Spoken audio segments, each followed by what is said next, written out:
Cutlet খেতে ইচ্ছা করলে সেটা ভেটকি মাছ না থাকলে আপনি লোটে মাছ দিয়ে এভাবে কাটলেট করে খেতে পারেন।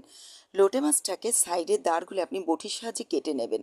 তারপর মাঝখান থেকে কাঁচি দিয়ে ওটাকে চওড়া করে কেটে নিয়ে মাঝখানের যে কাঁটাটা থাকে ওই কাঁটাটা সুন্দরভাবে তুলে নেবেন। গোটা তুলতে না পারলে ভেঙে ভেঙে তুলে নিলেও হবে।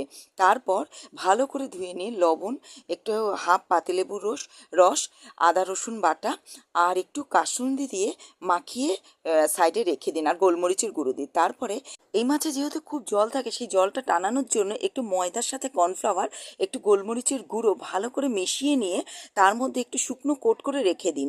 তারপরে ওই বেঁচে যাওয়া ময়দার মধ্যে একটু জল দিয়ে পাতলা একটা ব্যাটার তৈরি করে নিন। ব্যাটারের মধ্যে ডুবিয়ে বিস্কুটের ক্রামসের মধ্যে, মানে বিস্কিটের গুঁড়ো বা ব্রেড ক্রামসের মধ্যে ভালো করে এপিট ওপিট উল্টে ডাবল কোটিং করে তেলের মধ্যে ভেজে নিয়ে কাসুন্দি বা সস দিয়ে সার্ভ করুন। দেখবেন ভেটকি মাছের মতনই অপরূপ স্বাদ লাগে।